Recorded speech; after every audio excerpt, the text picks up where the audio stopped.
Guided selling from RingDNA makes your entire sales team more effective by revealing exactly what reps should do and when to do it. Guided selling works by transforming sales data into a curated list of prioritized sales actions. So when reps start their day, they'll never again wonder which prospects and accounts or hot inbound leads to reach out to next. Guided selling even shifts reps' priority in response to real-time buying signals. Finally, even new reps can sell like seasoned ones. Let RingDNA be your guide to success. Learn more at ringdna.com/guided selling. That's ringdna.com/guided selling.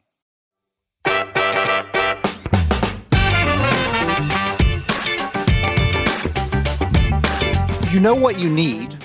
And now what you want to do, frankly, is you want to get less applicants, not more. And what you want to do is you want the wrong people to select themselves out of the process. So, my applications always ask a couple of, I don't say difficult questions, but time-consuming questions. The first thing I'll say to anybody is if you're using Apply Now on LinkedIn, give up. Because all you're asking people to do is take their resume, ball it up, and throw it into your workspace. Hi, friends. Welcome to the Sales Enablement Podcast. I'm your host, Andy Paul. Now, that was Jeff Thomas. Jeff's the founder at Predictably.pro. And in this episode, I talk with Jeff about the crisis in sales hiring and a process for changing it. Now, according to Jeff's research, 55% of sales hires fail in less than 2 years. And I agree with him. That just doesn't need to be that way. So we're going to dive into a methodology that Jeff's come up with for hiring that is designed to strip the emotion and some of the implicit biases out of sales hiring. And we dig into how you can replace the way you currently hire with a more structured process that includes scorecard-based process that eliminates some of those same biases that affect hiring decisions. Now, look, here's the thing. Most sales teams aren't effectively integrating the use of data and feedback loops into their hiring processes. And, you can tell on your own, your gut feel isn't working. So it's time to bring hiring of salespeople into the 21st century. So before we get to Jeff, I want to remind you to subscribe to this podcast wherever you listen to it. And if you subscribe, we'd certainly appreciate it if you could also give us your feedback about how we're doing in the form of a review. So thank you. All right, let's jump into it. Jeff, welcome to the show. Thank you, Andy. How are you doing today? Doing great. So where have you been sheltering from the storm? I've been fortunate enough to be at my house, which is in the suburbs of Philadelphia. And it's actually been a wonderful experience in a weird way, because about a day before everything shut down, my daughter was visiting from Seattle and she spent the entire time with us. So we had about 90 days with her, and she got to know her baby sister, who we adopted about 2 years ago. And those two became best of friends over this whole pandemic. So, well, that's nice. Yeah. Yep. That was one of the nice things that have come out of this weird. So does she time. end up having to go back to work? So she just graduated from Seattle University. She had to go back a week ago because her lease was up. So she had to go back to clear everything out. She is actually moving back to the East Coast because she wants to find a job she's an art history major. And so she's looking to work in a museum, either in New York or Philly or DC, somewhere closer to home. Yeah, I imagine those positions are hard to come by right now, just given what's going on. They certainly can be, and she and I are strategizing about either other things or how to make sure that she gets interviews. And this is one of the first times in her life that I've been able to give her advice, and she says, "Hey, wow, that's pretty good advice, Dad." So, well, right, because that's the topic of this conversation, is about hiring and recruiting and so on. So exactly, yeah. If not you, who? I would hope that that's how she looks at it. All right. Well, you should get her into sales. She absolutely doesn't want to go there. I have a great client that she could actually work for, and she's not willing to go there. Really? Yeah. Well, she'll come around. Yeah. Sometimes they do. Sometimes they don't. Yeah. Yeah. She might. Sales, as you know, is full of lots of ex-teachers and so on, and people yes. Yeah. So lifestyle considerations oftentimes, take priority over others. So, all right. Yeah. Well, let's talk about sales hiring. Sure. You maintain that there's a crisis in sales hiring. So why is that? Mm-hmm. Well, 55% of sales hires fail in 18 months or less. So the crisis is multifaceted. Well, let's dig into that, though. So 55%, what positions are you talking about? I mean, you say 55% of sales generally hires. It's considered SDRs, SDRs, AEs, account managers, and frankly, although it's not part of the statistic that says 55%, VPs and heads of sales have, and everybody has probably heard this one, have an average tenure of 16 months or less, and that number goes down every single year. So there's the crisis comes from a couple different areas. One is we often hire the wrong person. Two is we don't know how to give them the right onboarding and training. And three, most organizations don't understand how much time it takes for an average salesperson to get up and running. Well, all right. So what's average? An average salesperson? I would say, somebody who really needs to work hard, who doesn't have the natural sets of skills that we try to help companies identify through our process. So, you can go out and hire someone who's really successful in their last job, but if it doesn't fit your specific requirements, if, a simple example is if you go from a product to a service, there's a huge difference between those types of selling environments. So an average salesperson, I would just define as somebody who can get up and hit their quota, but usually probably takes about 2 years. And that oftentimes is seen as a problem by companies. But that's an interesting point is everybody matures at different rates. Everybody gets it at different rates. Have we set the bar too high? Absolutely. And again, I try to avoid getting into this with what the company does. I would love to add on an onboarding and training component, but frankly, I think there's a lot of people who do that well. And most companies waste hundreds of thousands of dollars, if not millions of dollars, taking a salesperson, giving them enough time to be successful if they have absolutely everything nailed. If they're the right person at the right fit with the right training and the right product and, at least enough of a pipeline to get up and running.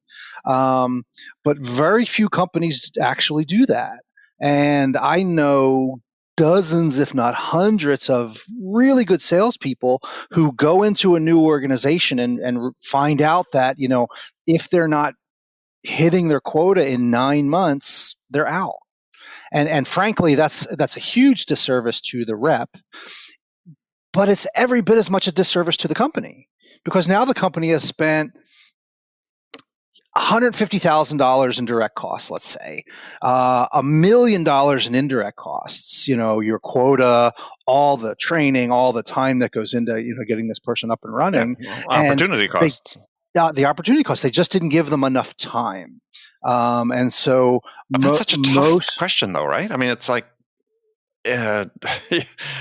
what's enough time? What's enough time? Yeah. Because I always like to use the analogy to sports, and I'm a huge soccer fan, as anybody that listens to the show knows. Yep. And a lot of times you get a guy who takes, I was just reading an article this morning about, the stars of the English Premier League. Jamie Vardy plays for Team Leicester City. Right. Just about hit a milestone of 100 goals scored in the Premier League, which is, a very rarefied environment to be in. Sure. And, he didn't get into the Premier League till he was 28. When he was 25, he was still playing weekend football, club, Sunday football, they call it. It just took him a different period of time to get to that point. Get there. I mean, everybody sort of gets it at different rates. I mean, I sometimes regret people that, well, not sometimes, all the time. I regret all the time. Yeah. Regret, pulling the trigger, if you will, on people too soon. But rarely regretted giving someone extra time and then having them come to fruition and start performing to potential. They'll pay off 100 times over. Yeah. So how do we change this mindset? Because it's I found one of the actual best ways to change it, and again, my thesis is that by understanding who you need to hire, by using the right scientific principles in your hiring process, you're taking enough extra time to understand that this person is worth your investment. I can't tell you how many times I personally, and I've seen personally, you make an offer to a salesperson and they walk out, or you're talking about it, amongst the hiring team. And the general theory is, I hope they're good. I hope this person makes it. And I think that when you have that attitude, you're much more willing to pull the plug on it early. If you put the right amount of time in up front, and I don't think you have to put a tremendously larger amount of time in than people currently do. They put an awful lot of time in. They just focus on the wrong things. But when you have a good idea of what you need, and you then can say, I have confidence that this new hire has the skill set to be successful, I think you'll be a lot less likely to pull the plug and not give them that extra 9 months that they might need. Yeah, I think one part of the contribution, or part of a factor that contributes to this, pulling the plug too soon is that's this fixation on hiring superstars. Sure. Right. I mean, I think that everyone wants. We want, and you sort of referred to it. You talk about a lack of star talent, but I just wonder why are we so fixated on that? Because it seems to me we should really have a strong bench of people who are good. Sure. I mean, I think that's a great way to put it. Give me 10 people who are good as opposed to 2 superstars, 4 people who are good, and 4 who are right? I mean, I want good. But unfortunately, it's like good's become a pejorative. Everything's got to be hyped up. So if we don't have a star, right? I think that's a fair way to put it. But again, I think what you can do is, if today you're hiring good, you probably can hire great. If today you're hiring great, you probably can hire superstars. And when you look at what your top 20% of your reps do, and these are standard numbers that I'm sure you've heard before. The top 20% of your reps bring in Pareto distribution, blah blah blah. No, exactly. And by the way, I'm not sure I completely buy into it. I mean, I think there are external factors that affect that. It's not a normal distribution. It's what happens. But anyway, go ahead. Sure. Yeah. So but I think that there's always room for significant improvement, and it depends where you're starting from. And frankly, most of those companies that are turning reps over every 9 months are well behind on their quota. They're desperate, and they'll do whatever they can in order to try to get a short-term result when the fix is longer term. And in all honesty, most of those companies I don't work with, and I'm not saying, I haven't tried. They just don't want to make investments. They don't look at this as an investment. They look at the salesperson either as being a good, worthy employee or a piece of crap. And I can't tell you again how many times I've seen, directs, it's always the salesperson's fault. Why aren't they doing what I would do? Because I was a great salesperson. Which is bullshit most of the time. Right? All the time is bullshit. For the managers, because, right? They're never as good you're as not hiring you. You're hiring somebody to do a specific job, and you need to give them the right tools to do it. Well, but my saying, it starts with the BS that, first of all, the manager thinks they were good. And which is very rarely the case. And that's an excellent point. So much of what the problems we're encountering, because this is a topic, we could get 1,000 experts to talk about for 1,000 days and still not exhausted about, why isn't sales performing up to potential?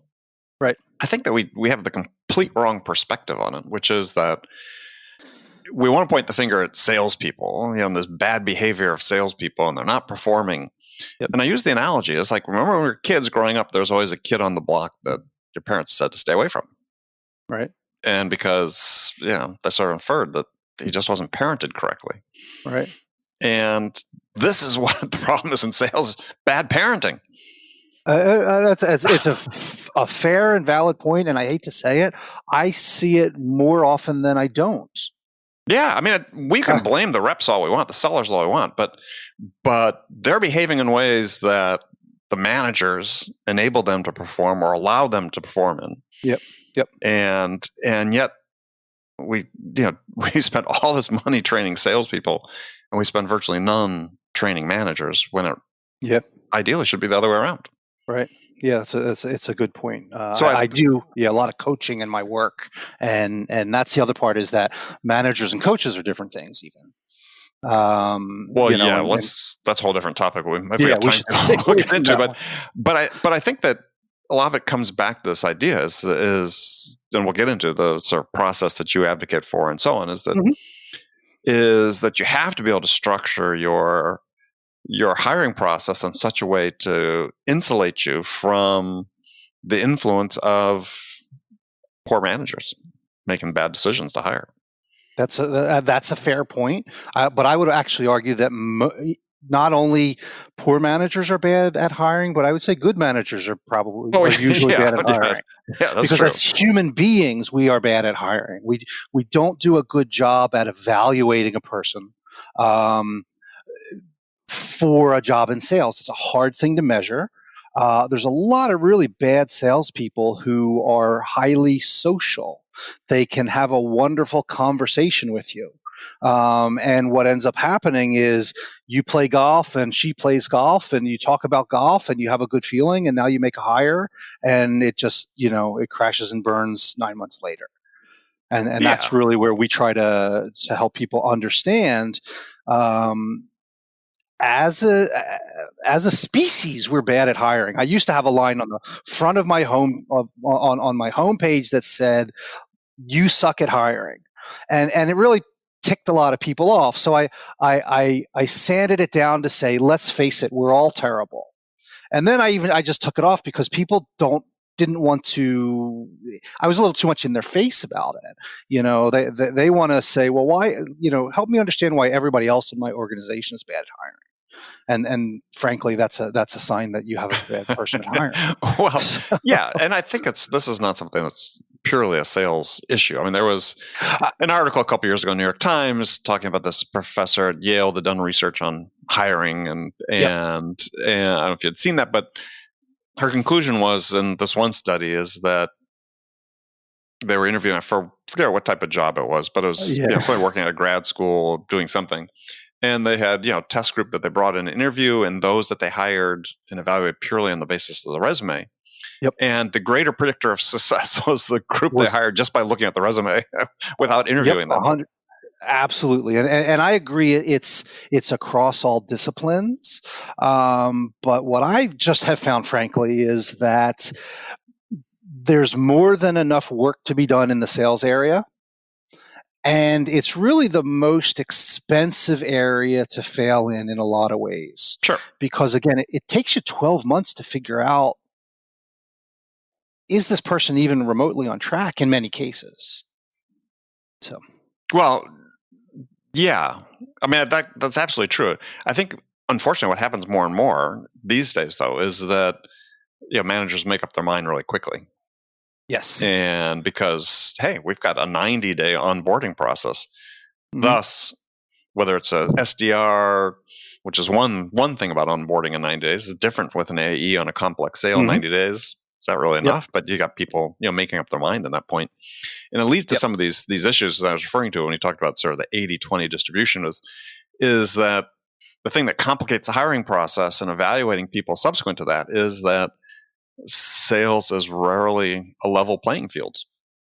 Managers distort what's going on. Right. Favoritism and how they distribute leads, the way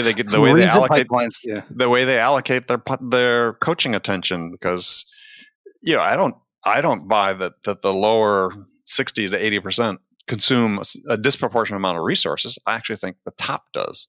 Because managers tend to go, well, I want to support the people that are making it happen. So I'm going to give more of my attention to them. Right. And so, it's a good point. Yeah, we set this playing field and these expectations that it's not equitable. Right. And again, you see people give up on those people who will end up getting fired in 90 days or 120 days or 6 months. Yeah. The manager, my personal experience has been to see that when top executives start to talk negatively about, I don't understand why this rep isn't doing better, or I don't understand, why aren't they either making more cold calls or sending more proposals or closing more deals, is also an inflection point when direct managers start to just say, you know what, I'm just going to distance myself. Yes, the winds are blowing this direction, and rather than evaluate my own performance and helping this person get up to speed, right? Yeah, you're right. Yeah, so, yeah. And again, you now have $100,000 direct cost mistake and a potential $1 million indirect cost mistake, but you want to look good in your boss's eyes, so you go ahead and make that mistake because nobody measures the real costs of these failures. Okay, well, let's by the time we have, let's go through your process. Sure. I like it because it's similar in some respects to one that I recommend people do. Yep. And yeah, first of all, it's more data driven. You're trying to make a process that's more, we're not making as many subjective decisions, but it's more of an objective decision at the end of the process, which is really what you want to try to do, right? You want to get as much of the emotion out of it as you can. Right. And that's, what I learned. I started hiring people in the early 1990s. And I recall knowing at that time I was terrible at it. So I started just trying to figure out ways to be better. And for me, what has always been the case is I just struggled. I tend to be kind of a friendly, vocal person. And I always just wanted to hire the people I liked. And I feel fortunate that I was able to see that. So what I started doing as far back as then is piecing together all the tips and tricks and processes that would help me to really understand, can somebody do this job correctly? And so when I started Predictably just this year, I really kind of took 30 years of sales experience and about 6 years of consulting experience. I've been a consulting vice president of sales. So I've been the VP of sales at 25 or 30 different places. And fractional VP. Fractional VP, exactly. Yeah, we've all done that. Yeah. So, but what I realized in 2018 and 2019 was I had a whole bunch of good tools. Or let me even say I had a bunch of good instruments. But if I were to put them together and have a conductor, have people playing those instruments properly, you would get music. And so I took all these different tools and I built them into a methodology. And the methodology, there's just 5 steps to it. And I the first thing I tell somebody is, nothing that we do is rocket science. I hope people listen to this podcast and steal it. I let people use my process for free. If they want to hire me to help them make it really work, great. But I'm not, what I've just done is taken a bunch of things, put them together in what I believe is the right order to help people get results. Okay. And so, what those steps are, it just spells the word PRISM: profile, recruit, interview, select, and measure. I didn't even realize there was an acronym there. Look at that. There's an acronym in there. So wow, I need to pay more attention. So, so let's start with profile. Yep. Because I think one of the steps that companies miss, and I think you really get into this, is I talk about, it's one thing to have a job description, but the first step is they need to have a job specification. Right. You need to understand. Well, right. I say, a job description is what you're going to do, right? It's like, you're going to have to either make cold calls or you're going to have to close this business or work with these kinds of customers. But very few people really take the time to understand what the requirements are in order to do that job well. Yeah. And I use that just to finish the description. I use the analogy as like, if you're, product marketing or a product person in a company and you say, look, we're going to make a proposal to management to build this particular product. What you're proposing to them is the job description. right? The description of what they're going to do. Right. But before they can start development, they need to have a detailed specification for what they're going to build.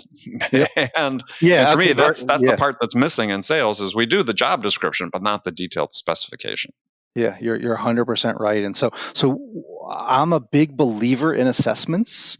But I look at assessments as the first thing that you do with an assessment, and I'm not married to any given one. Right. You know, I've seen great results with everything from DISC assessments all the way through. You know, whatever assessment you use, or often, you know, it can be the right one as long as you continue to use it. And so what I highly recommend is, rather than just using assessments for candidates, is you begin by assessing your current team. Right. You know, so I'll go in and stack rank a team by department and then by the entire team. So we then give whichever assessment seems to work, you know, in that particular organization, and then use some data science. I have actually a data science guy who will come in and look at standard deviations and give us all the information about where are the true characteristics that make somebody successful. And one of the easiest ones that I love to describe, and I've already started to mention it here, is many assessments rate sociability. You know, how social is a person? How friendly are they? How warm are they? Or how comfortable do they make you feel? In almost every case, there is zero correlation between someone being socially adept and performing well. That doesn't mean that someone who performs well is not socially adept. It means that just because someone is socially adept does not mean they will perform well. And so the best way to get to those answers is to really look at your current team. And you're going to need 20 or more people. You know, at a startup, it's a little more difficult, or a smaller organization. But I can compare the startup's data against other companies and give them a good idea to say, you know, this particular new candidate probably isn't, you know, the right hire because you're going to like the way they interview. I can tell you if you're going to, you know, I can predict the likelihood of an interview based on the assessment. Well, but also to your point though, is even with a startup, is the key thing that you said is really it's not the assessment itself, because it's the continuity of using it, because you build a base of consistency and data that you can perform against, whether the assessments are correlative or not.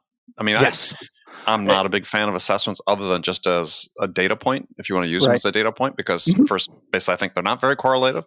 Right. But, salespeople notwithstanding for them. But if you use it consistently, because, and to your point, start with your team. And if you're a startup, maybe you don't have 20 people. I bet you've had 20 people. So if you start doing it, and over a year or two, you'll quickly build up that base of data. Yep, you're 100% right. There's a study that shows, and I think it's from the folks who do the Miller-Hyman work, that shows if you use an assessment regularly, it's valuable. But if you use an assessment periodically, it's actually worse than not using it at all. Yeah, I'd buy that. It will lead you to the wrong conclusions. And another great example that I love to use is one of the assessments that I like measures the likelihood that this person will be willing to leave the job. Right. You know, what's their propensity to job hop? And very often, good salespeople have a high propensity to leave a job because they have a high level of confidence in their skills. And they operate a little bit independently. So they're willing to leave.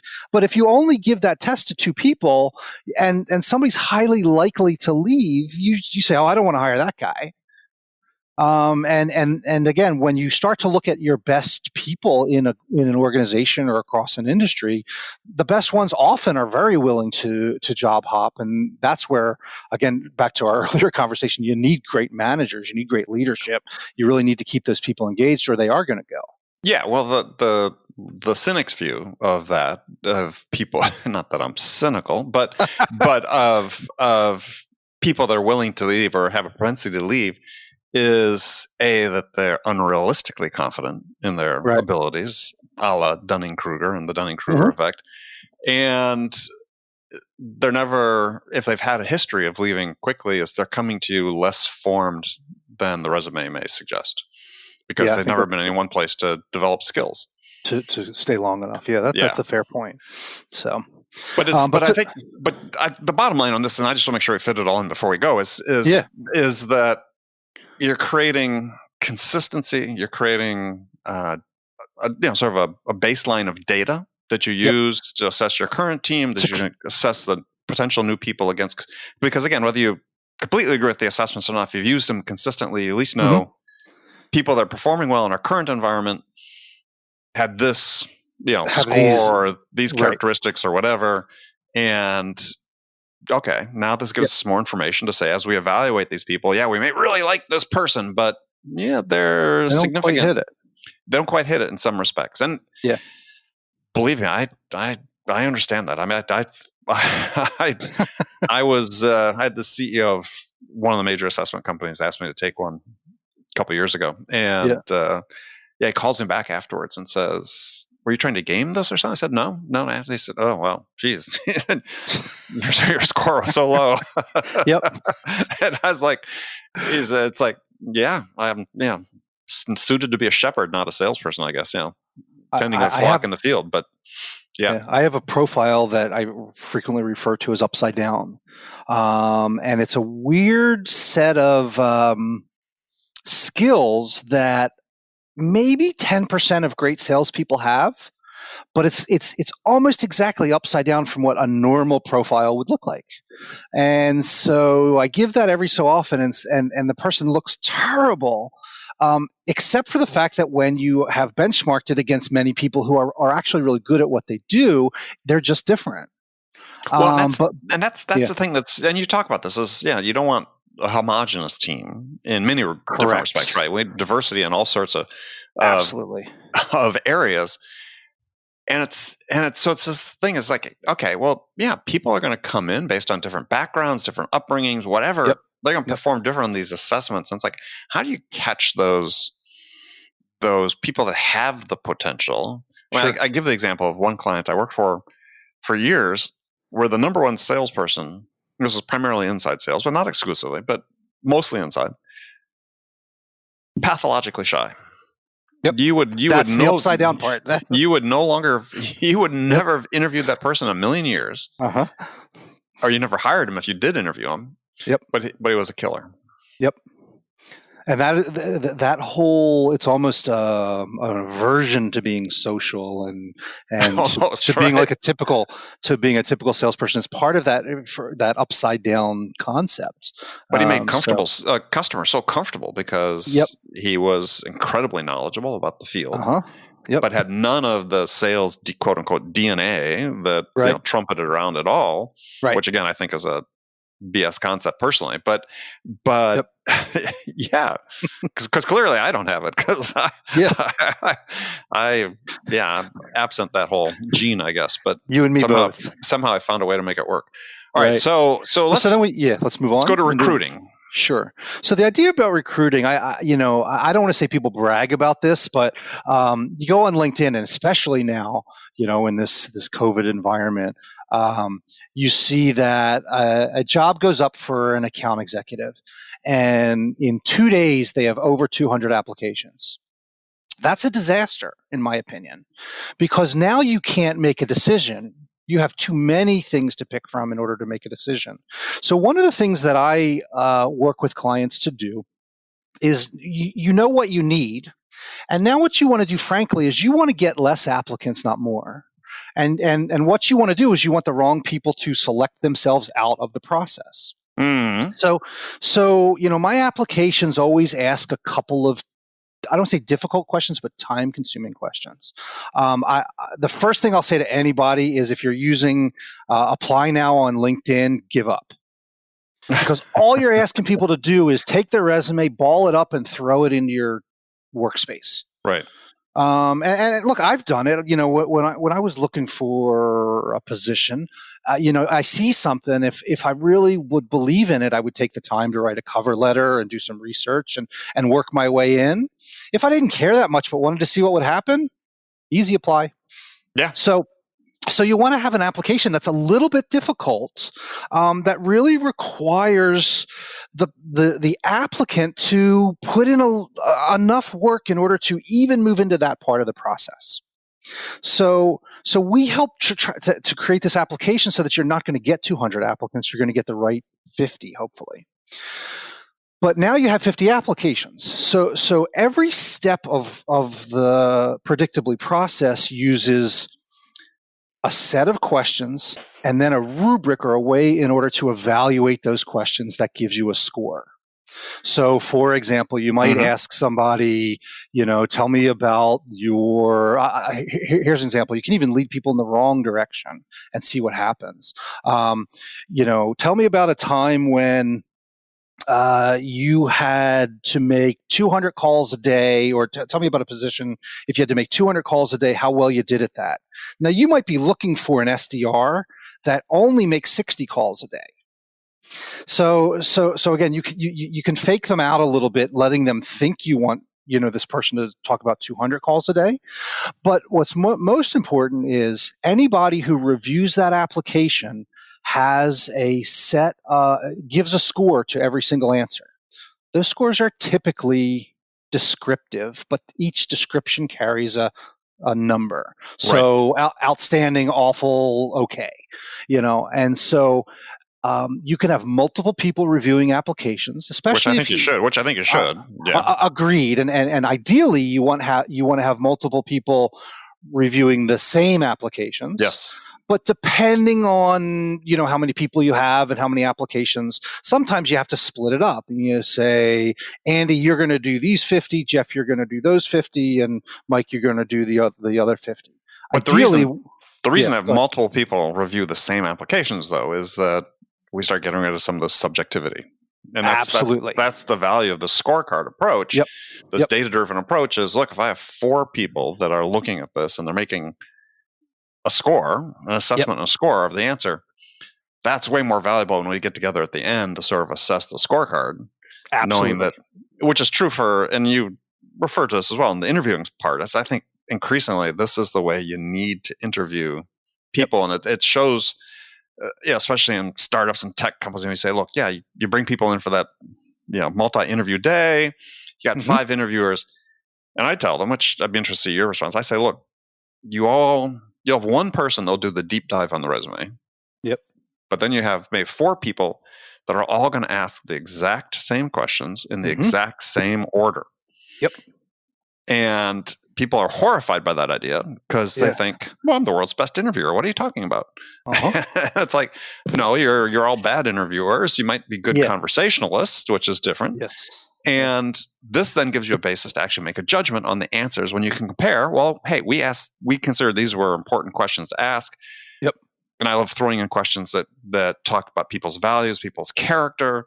And we got more than one person assessing those same answers. And that's exactly how we approach the whole interview process. It's so powerful. It really is. And you're right. It feels a little bit weird. But it's the best way for you to get solid, predictive information out of an interview process. When you have the 5 people spend all day with that client, what you come up with is 3 of them might have liked the person, 1 of them might have been okay on it, and the last one might have hated them. But it's just about. It's about feeling. It's not about, how well are they going to do the job. I use a database of about 600 questions. Every time I see a good question, I toss it in there and I rank them according to different, and so I'll go into a place and say, look, here are the right 8 or 10 questions for you. If you really want to mix it up, I'll give you 6, and everybody can add 2 on their own. You can do that as well. I also like to, in the interview process, have multiple people involved, meaning a 2-on-1 type of a scenario, because we as humans, when I'm talking, you might be listening, but you're also thinking about what to say next, and vice versa. Sure. And so when you add an extra person in there, it puts a little extra pressure on the applicant, and we want to do that. But it also allows the interviewers to listen and judge and grade every one of these answers. And so the system that we use actually, you literally go through, it's almost like a survey, and you ask a question and you can put your detailed notes in there. And then you say if it was, a good answer, a poor answer, or a great answer. And again, we just kind of tick over on the side. We don't show it to you at the time, but now you get 1 point or 3 points or 5 points. Mm-hmm. And so when all is said and done, both of those two people involved in that one interview process, that there's a numeric score that comes out for that particular applicant. Yeah, well, I think it's important for people listening, hiring managers, to really understand the concept, which is you are going to have a total number of points available to you as a candidate. And you may say, look, we're going to have a cutoff line. People have to be above a certain line. We've created a certain baseline criteria. Right. But now, most importantly, to something you've talked about and we'll get into is we're going to say, look, maybe a total available score is 35, and we're only going to hire people that are 32 and over, let's say, for example. And now, a year from now, we're going to look at our 32s and how did our 32s do? Yep. And maybe we've made a couple exceptions with a 30 and a 31. How did they do? Yep. And now we can say, okay, going forward, let's tweak it. We decided actually maybe we need 33s and or 29s. Or 29s. Maybe the 29s did best of all. Let's focus on some 29s. But you have the data to be able to do it. You have the data to do it. And that is the last stage of our process is measure. Yeah. And people just have to get over this idea that they can do this without data, that their intuition is correct. And right. Well, there's another really interesting measurement point that is incredibly valuable to companies, and we're jumping out of order, but this is you raise a great point. It's my show; I can do whatever I want. Yeah. When you do measurement, you can go back. Through our system, what you can do is understand that. Say, hey, Jeff interviewed this guy, and he gave him a 35, or he gave him a 10. Is Jeff a good interviewer or not? He's the Soviet skating judge. Yeah, exactly. So not only do you get to, by using data, do you get to have an understanding of what were the overall results for a candidate, but you start to understand what are the overall results for the interviewers. Mm-hmm. And do you need to train your interviewers better? Or in some cases, just say, you know what, we're not going to let Jeff interview anybody else. Yeah. We're going to pop in somebody who tends to be better at predicting. Years ago, this was back in, 2005, worked with a woman who was, we were hiring for kiosks in airports across the country. And she just had a sense, if she said to hire somebody, I was 100% behind her. And I trusted her opinion more than I trusted mine. Right. And I guarantee you, if you looked at my results against her results, you'd have been like, Jeff, you can't be involved in these interviews. We're going to have Allison do all of it. Yeah. Yeah. I mean, this whole idea of prediction, my favorite quote about this is Niels Bohr, who was a Nobel Prize winning physicist, involved in the development of the nuclear atomic bomb. And, he said, prediction is very difficult, especially about the future. It's like, yes, right? That's what it is. Yeah. So, because there's so many variables. Yeah. So that's we have a recruiting process, which is the applications, and then they all get rated and ranked, and that line is drawn for who moves forward to the interview, which is kind of where we left off. All the interviewees get rated and ranked, and then you determine who moves forward to select. And so that's that next, and in many ways, the last stage before measure. Selection is about a bunch of things, and we tend to forget that there are parts in the selection process that just torpedo the entire system. So I'm a huge believer in role play. And if you're not doing a role play that is somewhat aligned to your business, you're probably losing 50% of the predictive capability of the rest of your process. You're almost wasting your time. Why so much emphasis on the role play? And not that I totally disagree, but I mean, I've got a caveat to that, but go ahead. Sure. So let me explain what we do with the role play, and then explain why, we see it as being so important. I'm working with a client right now, and they have a very specific sales process, and they have a very limited amount of time in which to sell. Their sales calls are 15 minutes or less, and reps have 30 of these scheduled every single day. So what we do with new candidates is we bring them in, and we actually spend a full day with them before we make an offer. We go ahead and bring them in. We train them on what the script is. We let them listen to some good calls and let them listen to some bad calls. We then do the first role play. And the first role play is to see, are they able to be brief enough to be able to do this entire sale in 15 minutes? Are they coachable enough to have, let me not say that. Are they smart enough to have absorbed information in the last 2 or 3 hours to start to be able to craft a pitch?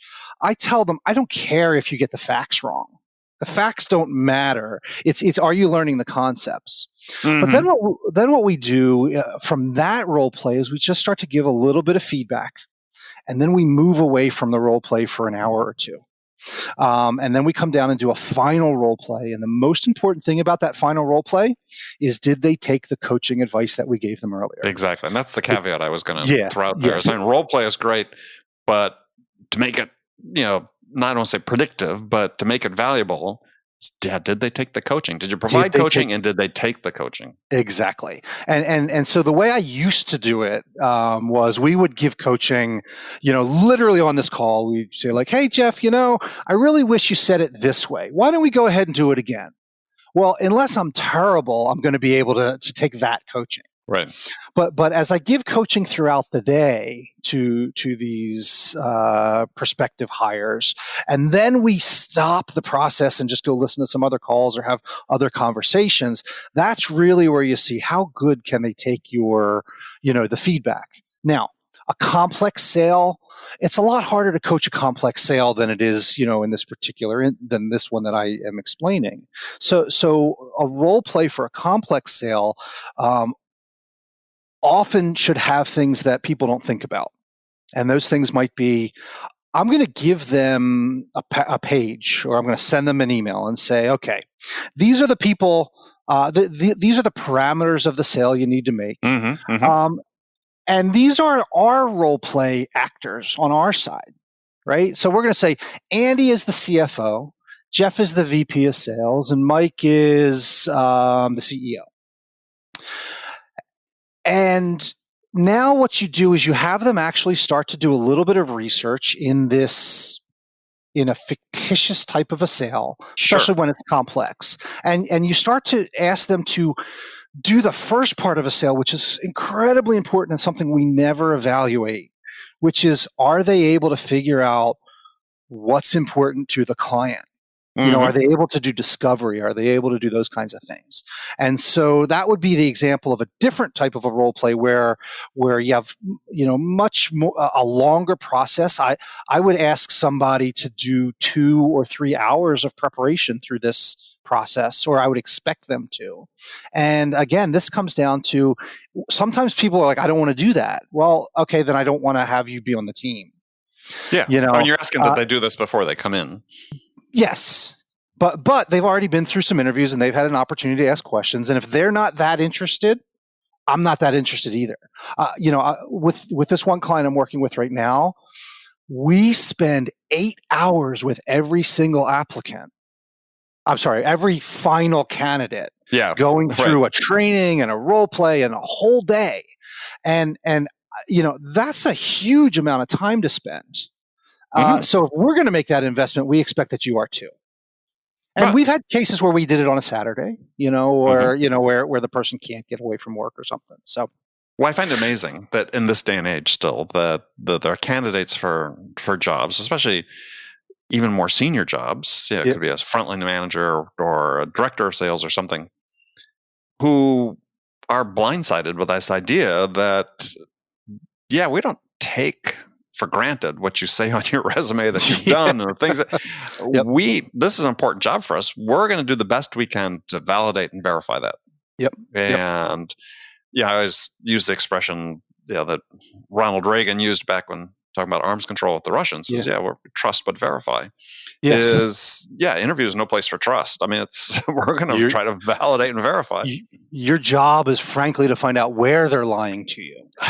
Because they are somewhere. Because they are. And in all honesty, so is the company. Oh, but sure. That's a whole nother, we can spend 2 hours on that. One of my favorite things to ask people is, who do you think lies worse in the interview process, the company or the applicant? But they're both selling each other, right? So exactly. Yeah. But there's a couple other pieces to this whole selection that are really critical. I will go in with a client and I moderate that selection meeting. So everybody comes together at the end of the process and they're going to say what they think. And 80% of the time, the first person to speak, if they are for the candidate gets hired. And if they're against the candidate doesn't. Because they're the first person usually willing to stand up and give an opinion when everybody else, in all honesty, is just going, I don't really know. I'm not really sure because I couldn't tell. I liked the person. It seems like they can do the job, but I don't really know. So I'll ask for people to, before they come to the meeting, send me their decision. Just to write 2 paragraphs or 3 sentences. And then we moderate the discussion. And we work very hard to make sure, for example, the CEO doesn't come in and say, I hated that person or I loved that person. Because again, there's your decision. And everything that you've done up until that point is now moot. Yeah. So we try to really turn it into a moderated discussion so that the positives and the negatives come out. And also we try to make sure, and this is when possible, that multiple candidates get discussed at the same time. They get compared against each other, because often when you're just looking at one person versus an open job, you settle for either they're terrible enough that I'd rather leave it open, or maybe they'll do okay. Well, and I think and that's such a great point, is because I think, again, if you're a hiring manager or even a seller and you're listening to this, is this discussion you're describing mirrors to a large extent the discussion that your customers have, the stakeholders, and the decision when they're making a decision about you, is that everybody wants to have this fantasy in their mind that, there's 9 stakeholders, they all have an equal voice. Yes. And it's like, no, there's been research on this. Steve Martin out of USC, right, is that there's quote unquote a bully in the room, right? I'm going to steal that from you. Their opinion counts more than everybody else's, because they're, as you said, they're willing to stand up and advocate and be more fervent than that. And so, to your point about asking people ahead of time for their decisions, I think it's genius. And so when they come into the room, if you're moderating that discussion, if you're leading that discussion, you can say, well, why is only John standing up? Because Jennifer, you told me beforehand that you thought this was the right person. So what do you think? Yep. And it forces them to even deal with their insecurities about interviewing, and hopefully also get better at it. Now, again, if they've run through the process, they also have, and whether you give them this information or not is up to really kind of the way you want to run the process. But, you can let Jennifer know, hey, here were all of your scores for this particular applicant, or for each of these applicants. This is how your process came out. Yeah. And so usually you'll want to let them have it, but sometimes there's some companies that say we don't want to turn it down all the way back down to just a number. Right. And one of the things I do in every one of our scoring events, and again, you score at the application, at an interview, at a role play, is you can override the score.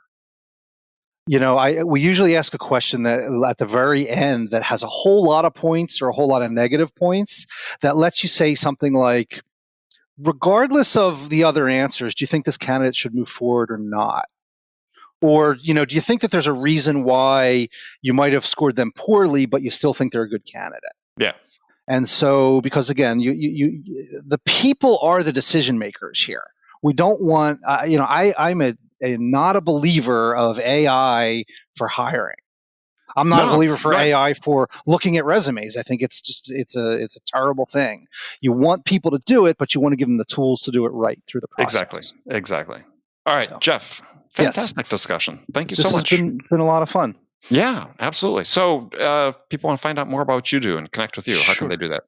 So you can reach us at our website, which is Predictably.pro, Predictably.pro. And you can also just reach me at Jeff@Predictably.pro. Excellent. Jeff, awesome. Look forward to doing it again. It's been a pleasure. Thanks. Okay, friends, that's it for this episode. First of all, I want to thank you for taking the time to listen. So grateful for your support of this podcast. And I want to thank my guest, Jeff Thomas, for sharing his insights with us today. If you enjoyed this episode, please subscribe to this podcast, Sales Enablement with Andy Paul, on iTunes, Spotify, or wherever you listen to podcasts.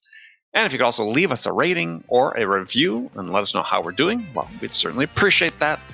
Do that all on your phone in less than a minute as soon as this episode is over. So thank you for your help with that. And thank you so much for investing your time with me today. Until next time, I'm your host, Andy Paul. Good selling, everyone.